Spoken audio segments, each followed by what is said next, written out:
Hey, Amy, Yeah, Juan. give me that beat. It's Baseball Shangri-La with Amy Cuevas and Juan Ramirez.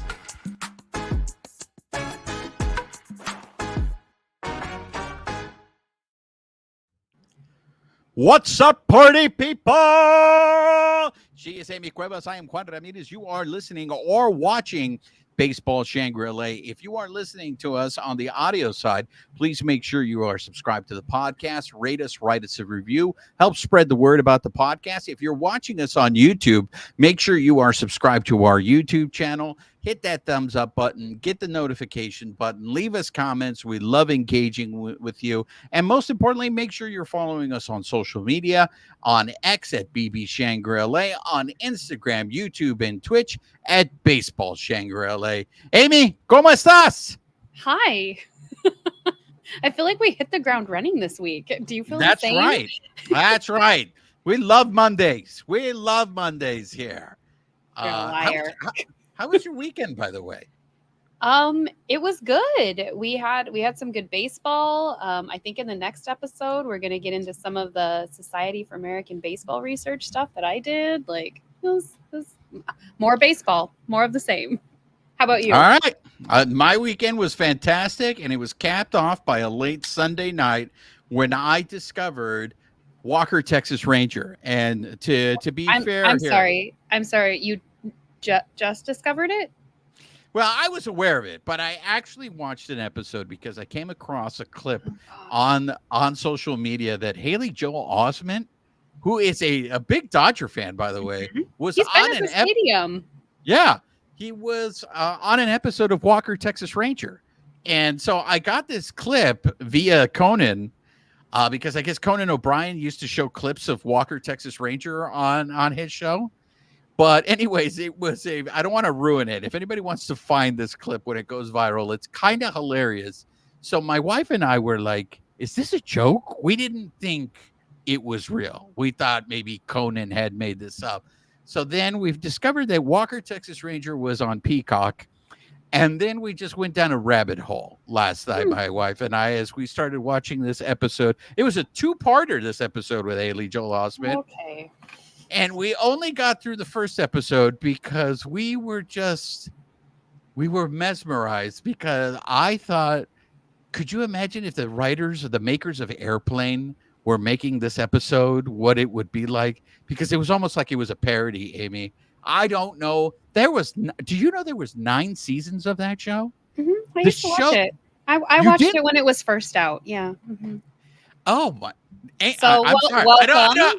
I don't mean to offend you. If you are a Walker, Texas Ranger fan, by all means. I was just. It was a show. I will say this, since we're on TV movie topics. Rest in peace, Alex Kintner. He passed away in Jaws. You know that. What was it? 4th of July. It was preceding 4th of July weekend. Hey, and the sad thing is, it was just 10 more minutes, Amy. It was just 10 more minutes because his fingers were pruning. His fingers was pruning. He could have just stayed out of the water, but no. And he paid the price for him, and not only that, obligatory Jaws reference. and Chief Brody paid the price also with that slap. His cheek. Oh my gosh. Yes. Yeah, it was tough, but all right. Baseball. Sorry, guys. All right, we're gonna go to baseball. Digress. But I just want to say that the Walker, Texas Ranger, I was very disappointed because it's loosely based on a movie that I love, which is Lone Wolf McQuade with, by the way, Chuck Norris's real name. Anybody know? Trivia? Chuck Norris's real name is Carlos Ray Norris. So, yes, I will be referring to him as Carlos from this point on. But Lone Wolf McQuade, check it out. It was a great B movie from the 80s.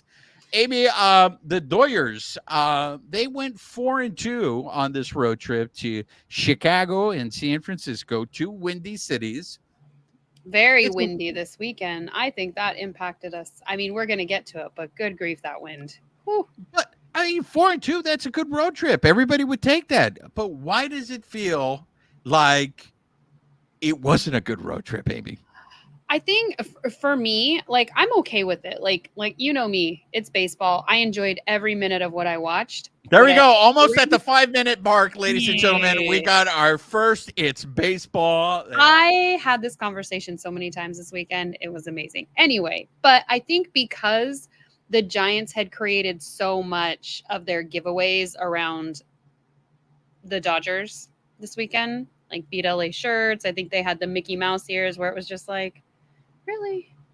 So Did that really bother you? I saw a lot of other Dodger fans go to social media and complaining about these giveaways. And it I, doesn't bother me. We're living rent free in their head. Like your giveaways have our name or are associated with us. Like, hey, have fun, have at it. I just because of those giveaways, I really would have liked to like won a little bit more, but you know, it is what it is. that did not faze me at all. I think look, they're the Dodgers are the Giants' #1 rival. They should like. I get it. You probably want to do stuff to celebrate yourself as opposed to trolling. I think that's my thing. I'm more like let's celebrate ourselves. Like that's something that's come up when we've discussed the Beat LA chant, East LA, but it's more like I want to chant for my team. I don't want to come up with a chant for the opposing team. Like I want to put my energy into making sure that my team propels forward. But hey, if that's how they live their life, you know, good for them. Look, I will say this: the Giants came to play. They played well this weekend. I mean, especially on Saturday and Sunday, they took it to the Dodgers. I mean, the Dodgers ended up winning on Saturday, but offensively, I was not expecting that from the San Francisco Giants. And look, I know we're getting close to the All-Star break, and they have a double-digit lead on the Gigantes of San Francisco, but there is still a lot of baseball left. And the 100%. Giants are doing this with basically only having 2 starters in their rotation. They're throwing out bullpen games. Let me know if this sounds familiar for the majority of the time, but they're going to start to get reinforcements back in the second half of the season. Now, the question is, will the Gigantes be able to keep up that level of hitting? Because I'll tell you this, Amy, I was looking at their lineup, and half the time I felt like the major motion picture in Major League, where it was like, who the hell are these guys? I don't know if I recognized any of these guys on the San Francisco Giants. And to see what they did to not only the Dodgers ace in Tyler Glasnow, but they were hitting James Paxton hard on Sunday as well. I don't think the wind did any favors, and that's not to take away from the Giants. Like they played good baseball this weekend. We didn't, but there were a lot of like errors on both sides too. A lot of like, what was that? Like I felt like we could have put some like background music to some of those plays. But I think in some cases, and again, not to take away from them, but we also kind of lost to ourselves because like Paxton couldn't find it.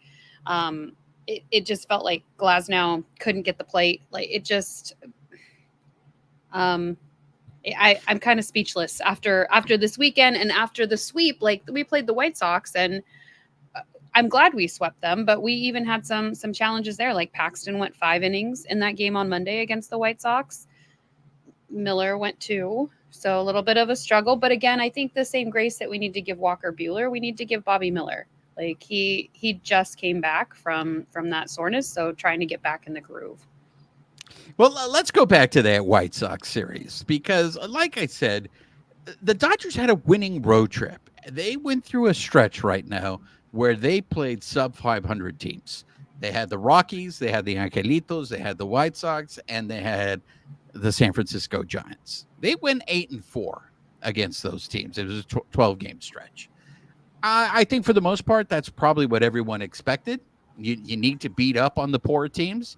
Would I have preferred 9-3? Absolutely. 10-2, of course, but 8-4, I think, is along the lines of what you expect. They're winning these games, and these are the games, for the most part, they won every series with the exception of the San Francisco Giants. With a lot of having to pull on our bullpen, there were very few games. Aside, I mean, we're going to get to Gavin Stone and wow, just wow. But aside from that, a lot of the games, even from the last 2 series, our guys are not going deep, and this bullpen is having to eat those innings, and that takes a toll.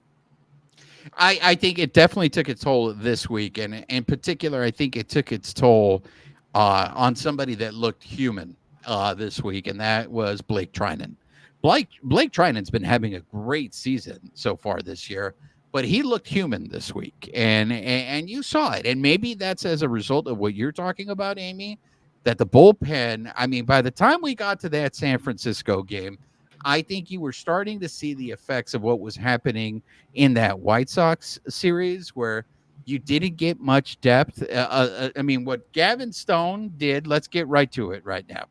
The fact Yes, that Gavin Stone. Great job.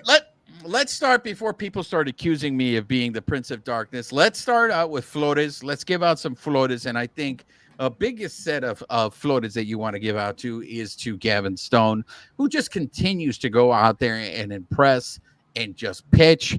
Amy, if anything, I was so surprised that they actually allowed him to complete that game. But if anything, I think it was more out of necessity because of the fact that in those previous 2 games, you didn't get much length from your starters. And I think the fact that Gavin Stone was so efficient and he needed to go the 9 to give the bullpen a rest with an off day. And it turns out, even with that, by the time they got to San Francisco, the bullpen was still a mess. But Gavin Stone, man, I mean, even between that 8th and 9th inning, he threw 93 pitches. They put him back in, and by the time he ended the game, he was at 103. So he made it through that last inning on 10 pitches.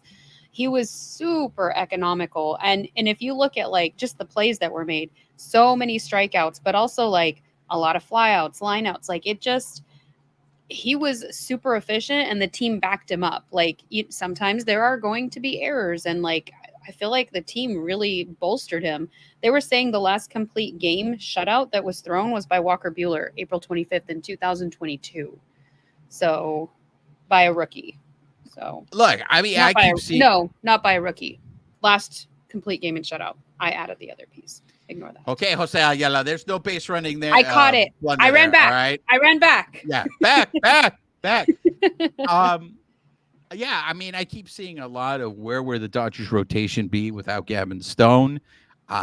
Look, if he can keep this up, I still feel like there's a lot of question marks because we can't lose sight of the fact that he's still a rookie, and this is going to be the first season that he pitches all. I mean, we still don't know what they're going to do with him in the second half. We don't know if they have innings limits on him. So the fact that people are already counting on him to be in the rotation for the playoffs, this is all untested water here. We don't know, right now, yeah, he looks good. We don't know what he's going to look like at the end of the season. We don't know what he looks. Hopefully he continues to surprise. And when he does pitch in the postseason, he does deliver. But for me this week, he definitely not only deserves his flowers for the performance and how well he pitched. Look, I know this is an unfair comparison, but when I see this dude, I think of Greg Maddux. Not that he has Greg Maddox's stuff, but it just feels like this is a dude that is pitching. It's not some guy who's going out there trying to overpower these hitters. He is out there getting people out with location, and keeping them off balance. And when I think of that, I think of someone like Greg Maddux. So before you guys get all over me and say, oh, Juan says Gavin Stone is Greg Maddux. No, I'm just saying in that style of pitching to contact because Amy, you're right. He had 93 pitches going into that 9th inning. And I'm wondering, how much of a leash is he going to have? And for him to be that efficient. While I was watching that game, I was like, oh, I bet Juan's wondering.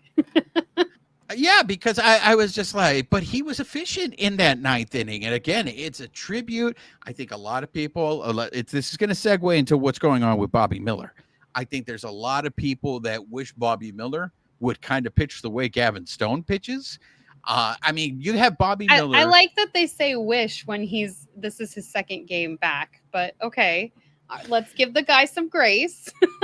Look, Bobby Miller is a guy that has 4 pitches, right? And the thing is I don't know what's going on with Bobby Miller. I don't know if you can. I mean, obviously what is really obvious is he does not have control. And it could be because of the fact that he was off for a while. I mean, he was struggling with his control in his rehab starts. And I know they already asked Roberts immediately after that start in Chicago, is Bobby Miller healthy? And Roberts was like, yeah, he is healthy. It's just right now.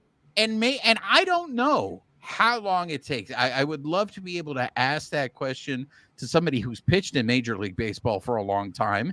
And that is, how long does it take you to get your control? Because going on, like starting his career, Clayton Kershaw was a guy who struggled a lot with his control, and then he was known for it.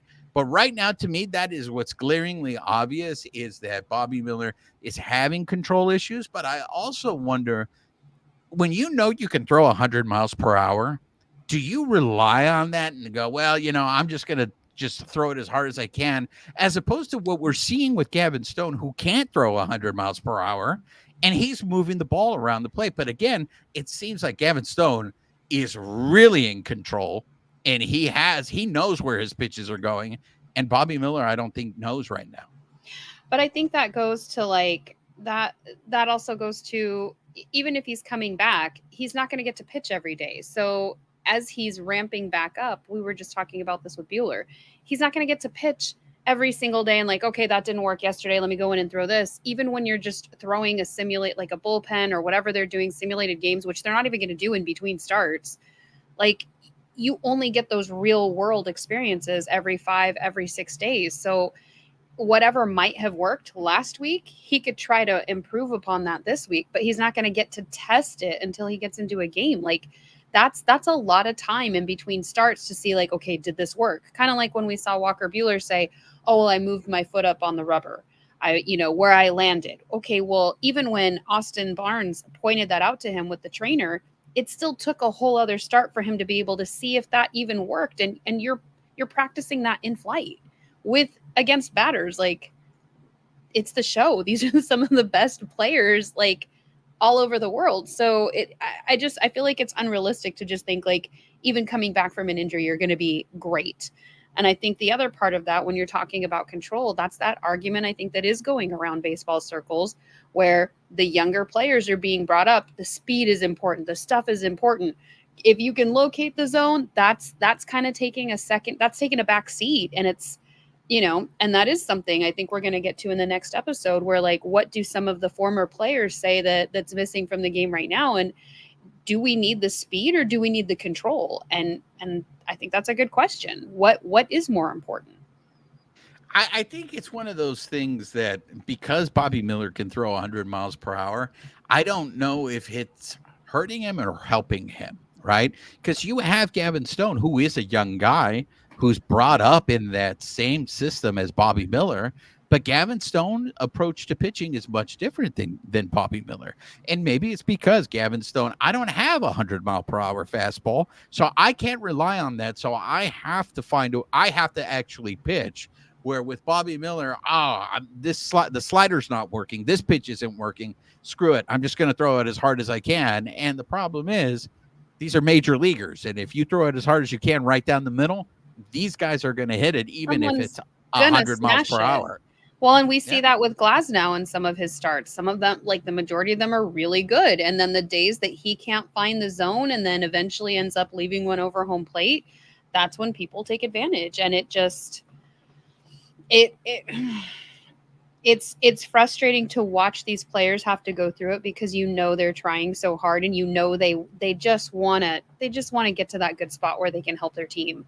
And they're going through it, especially when they know that they're having to dig into the bullpen, and these guys are having to pitch another day because they can't make it later into a game. Like, there's some of the games we used, I'm just looking over my notes, 5 pitchers Monday, we used 7 pitchers Tuesday.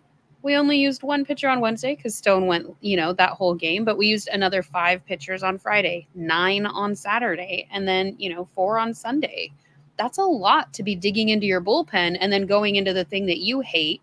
Now we've got more people. Who's having a good day? Who's having a bad day? And I think one of those starts, I think it was Saturday, Glasnow said he knew before the game he didn't have his stuff, and he still had to go out there. Like, what are you going to do? We can't just move somebody up. So if you can't find it and you have to go into the game knowing that, like, what a feeling. Like, that can't be great. Yeah, and I know we're bitching and moaning here, and the Dodgers ended up sweeping Las Medias Blancas, but that series was a lot closer than I thought it would be. With as bad, I mean, yeah, I mean the White Sox may end up being historically bad this year.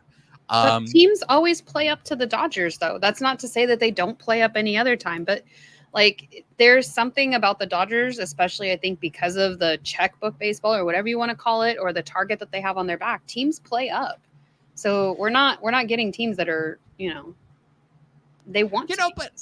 but I hear that a lot though, Amy. But can't you also make that same argument that the Dodgers play down to a lot of teams? We do sometimes, and I think that's what we see typically when we're playing some of those teams, like the White Sox, etc. Those teams tend to get a leg up on us, and but it just comes down to what we were talking about last week. Anybody can win on any given day. It's not over till the last out. So you could have the best team on paper and that you have a David versus Goliath situation and that's the one game that they win, or a couple of those games. So I don't know. It can go any which way any day. Before I want to talk to you about a subject that I'm starting to see a lot on. But Ooh. before we do that, I have one more set of flowers to give. Some flores Go ahead. to Freddie Freeman. He hit his 495. 40. I can't even speak. It has been such a long day, and it's only Monday. 495th career double in Wednesday's game. So congratulations, Freddie.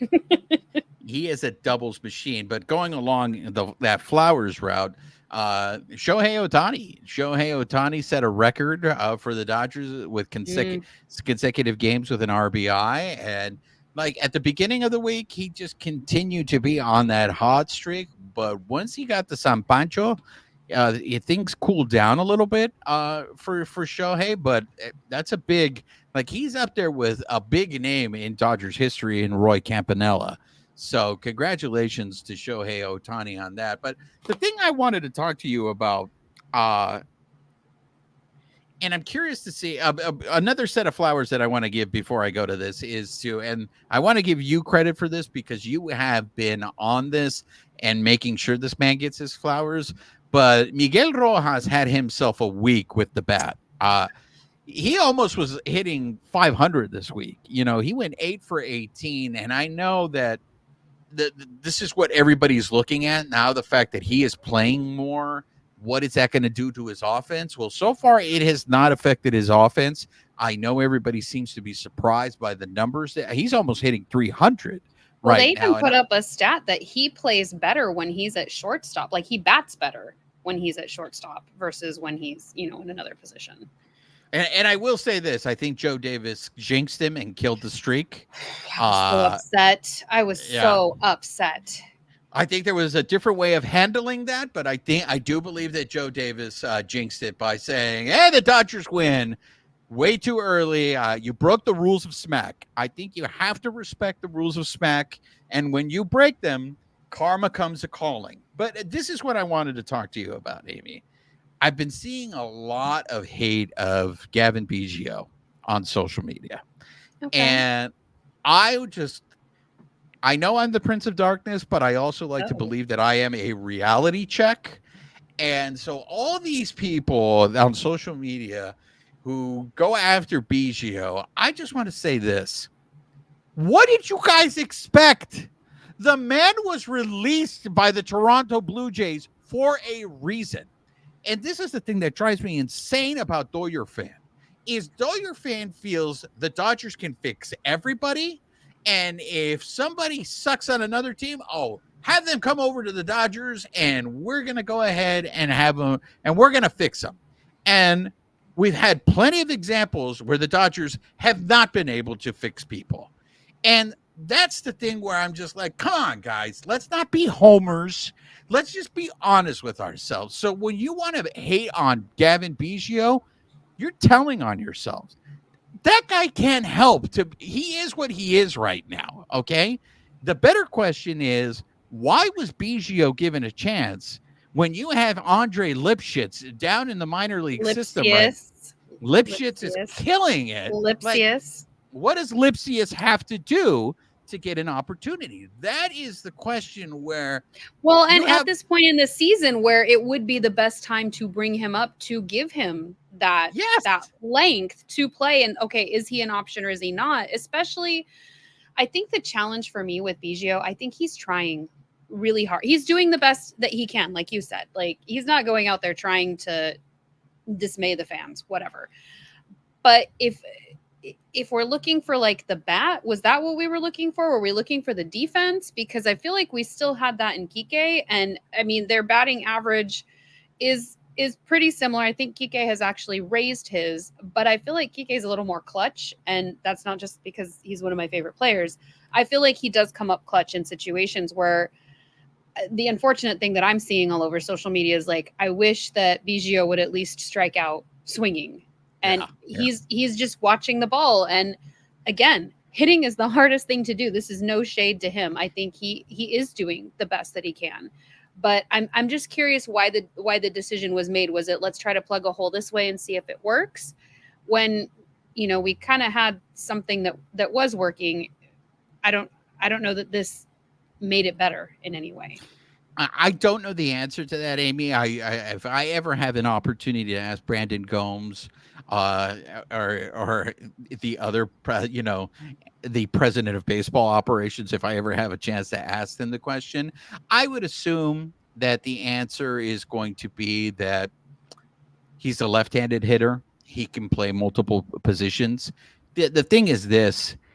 Is defensively he is really struggling, and I wonder if his offensive struggles are now translating to his play on the field, because he has made some brutal errors. Well, and those are the things where, like, in those close games, those were some of the differences. And again, I hate the what if game. It's not just him, it's a team effort, but some of those situations, if we had avoided that error, that person might not have been on base. And then, you know, the game isn't as close. We're still in the lead. Again, it's not only on him. I want to be very clear about that. But he is struggling there a little bit more than what we've seen of late in that position. Yeah. So, I mean, that to me is a question I don't know if we'll have the answer to. But we won't. If I had the opportunity to ask Andrew Friedman, I would expect the answer would be, because he's a left-handed bat, you can platoon him with Kike, or now the plan is to give Chris Taylor more playing time at third. The Dodgers love this platoon system. But you also did call him getting warmer. You did call him like his bat warming up a little bit. I'm going to get to that. I'm going to get my victory lap on that. But I mean, for me, the fact that, you know, he could play the multiple decisions, but it's just defense. It's just not working right now. He's not. But at this point, he's not playing multiple positions. I think he's gone out to the outfield a couple of times. He played first base in San Francisco and made an error. Well, right, but I mean, I guess I just thought that they would be plugging him in all over more than they did, where he's predominantly been at third base. But it's unfortunate because this isn't his fault. He's going out there. They put him in the position. He's doing his best. It's, you know, what could we have done better to fill that spot potentially?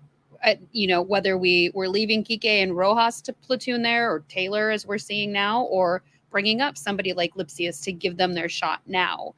It was an interesting choice. And unfortunately, he has to live with the byproduct of what's happening, because all he can do is his best in that situation.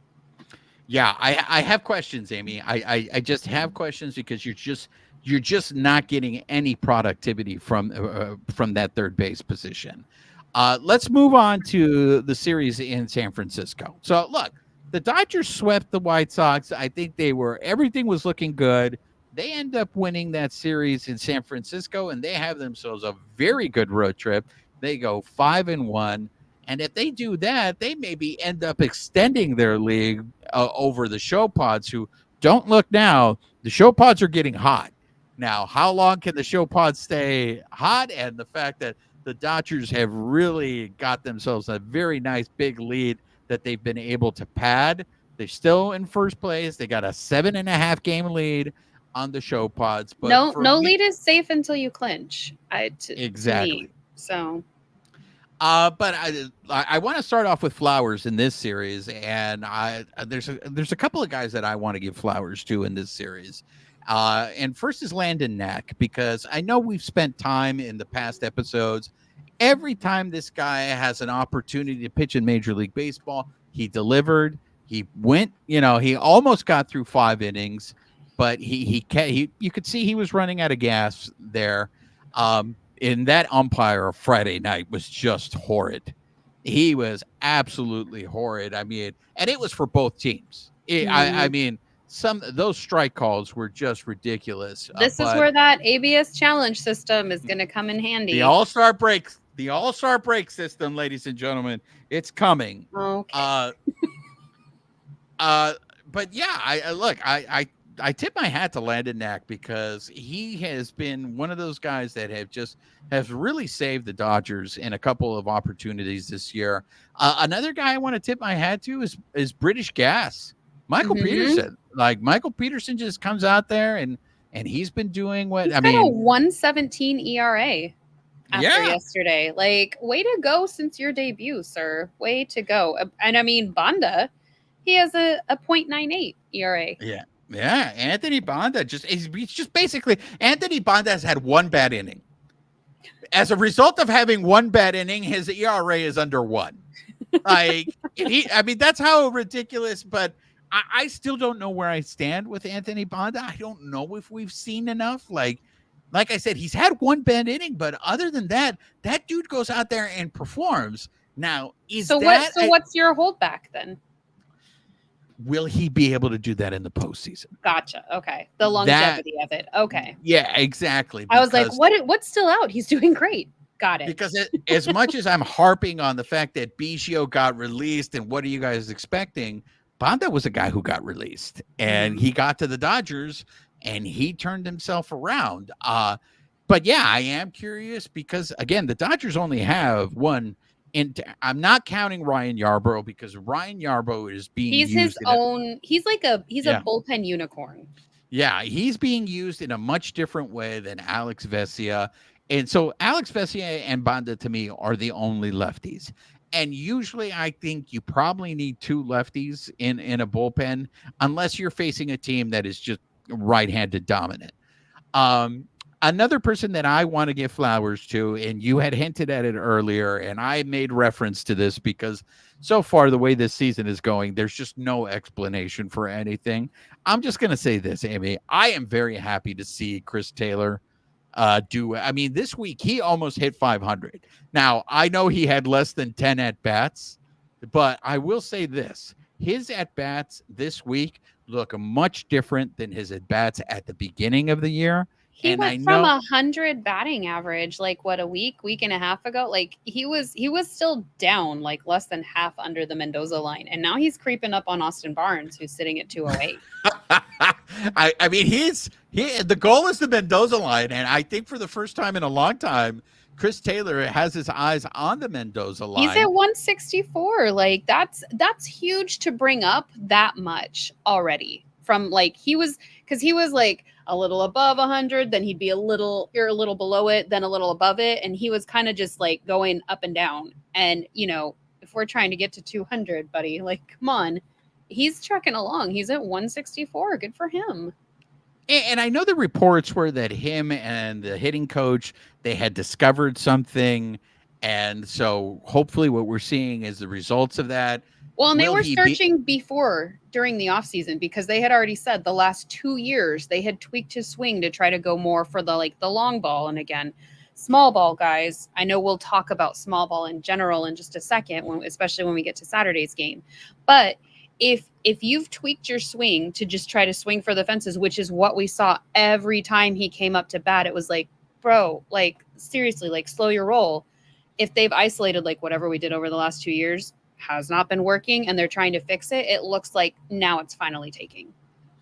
Hey, a home run and a triple. Like, I'm just happy for that guy, because look, when you hear that guy in post-game interviews say, I don't think I ever thought I was going to be able to do that again. Look, baseball is hard. Every Major League Baseball player says this to us. It's hard. And yet social media decides just not to believe that. Like, oh, it's the easiest thing to do. And it's like, no, baseball is hard. It's really hard. For as much as that dude has struggled, for him to get any level of success, I'm very happy for him. All right, you want to talk about Saturday's game?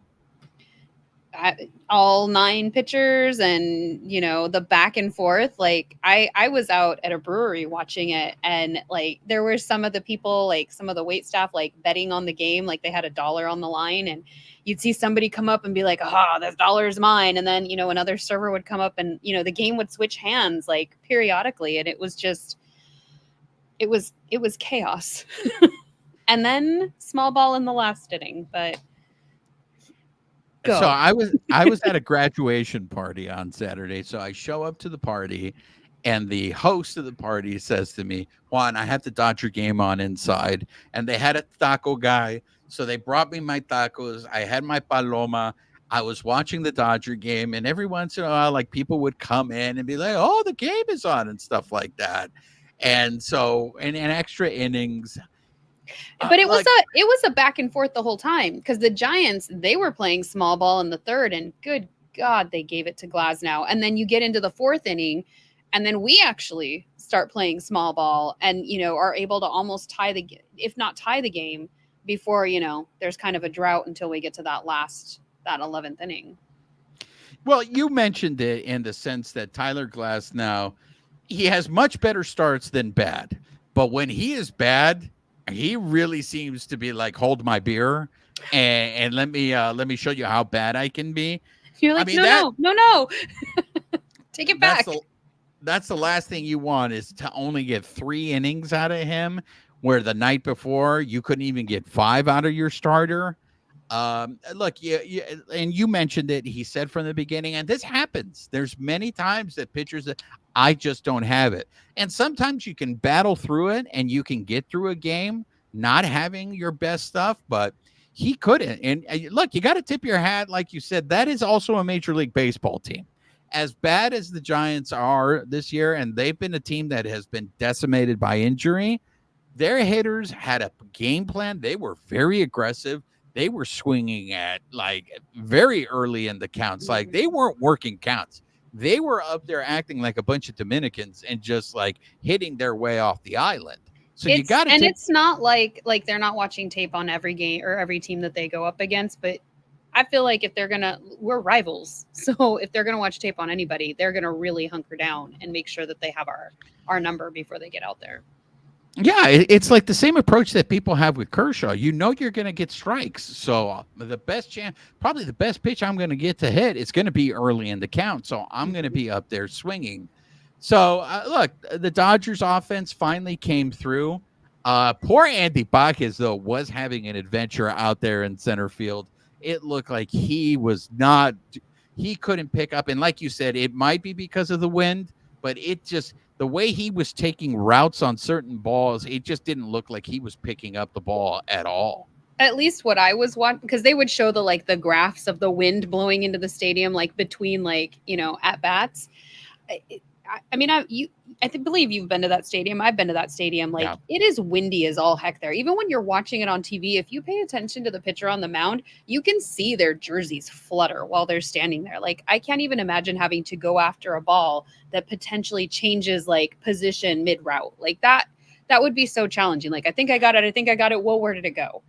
So hats off to all these guys. Like, and that's the challenge, right? You go to each city, they have different conditions. You just got to adapt.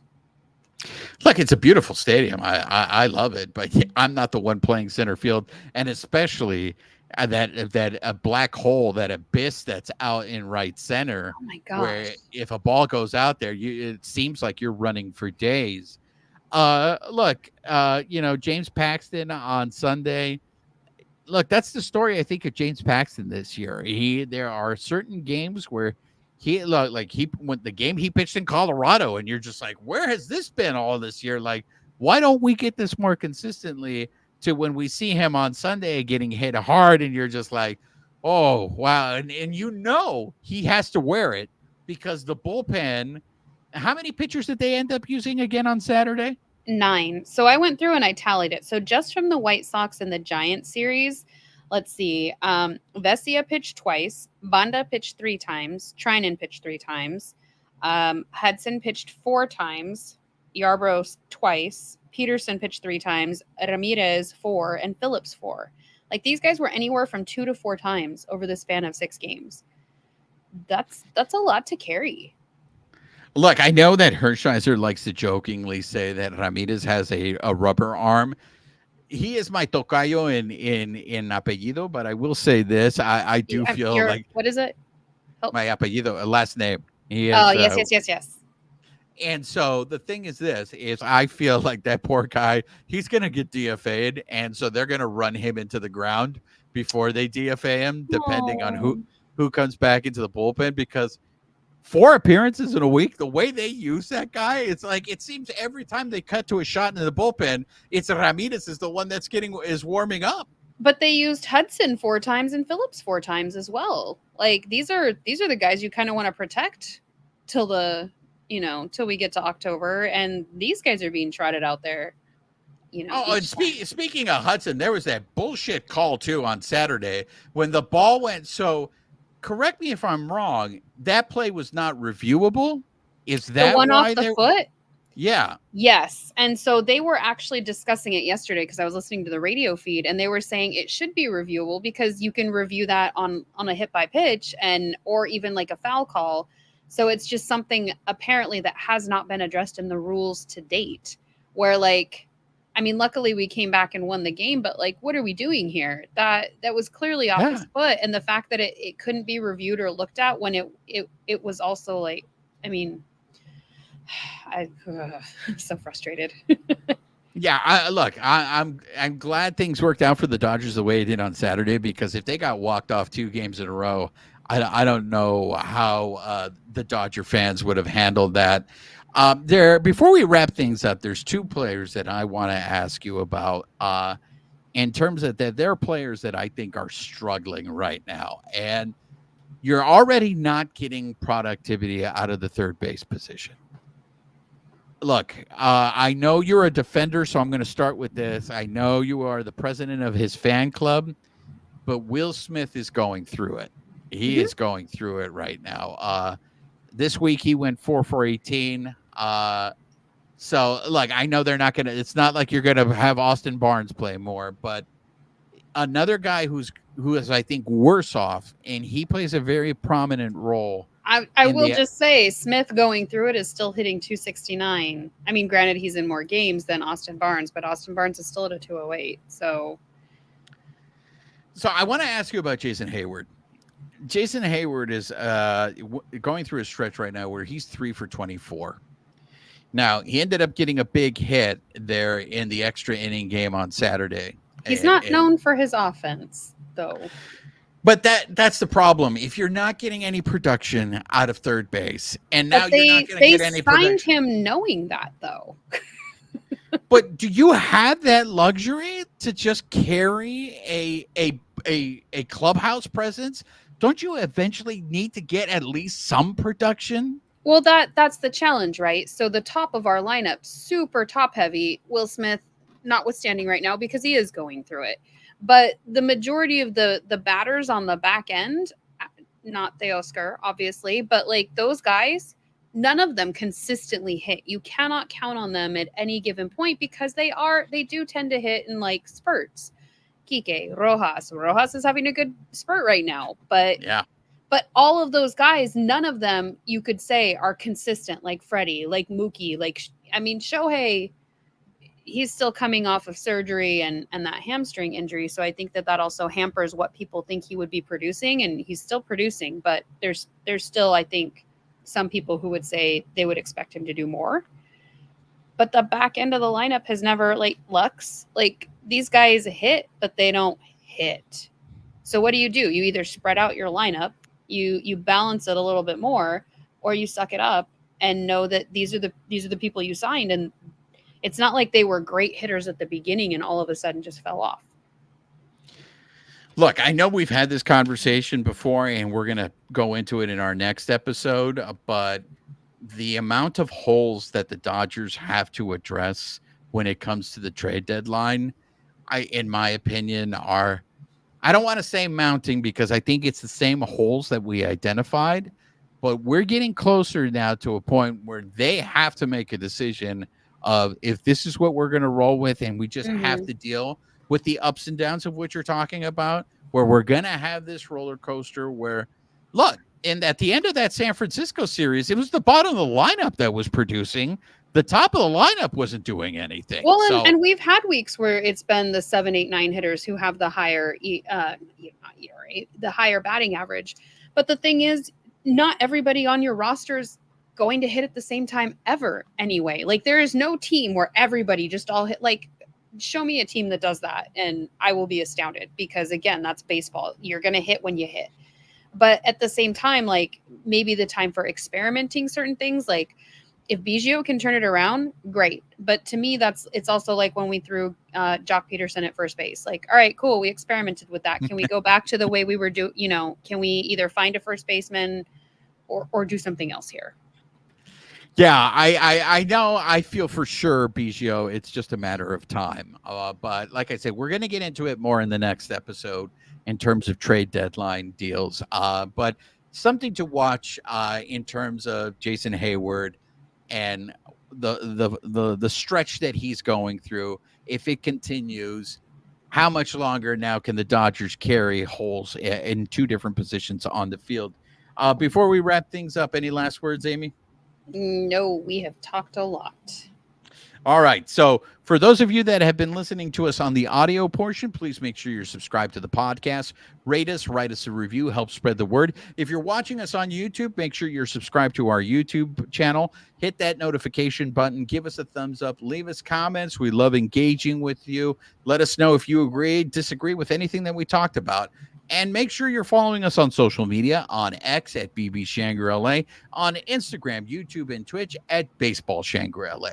She is Amy Cuevas. I am Juan Ramirez. Nos despedimos con un beso. Amy, say goodbye to the people. Goodbye, people.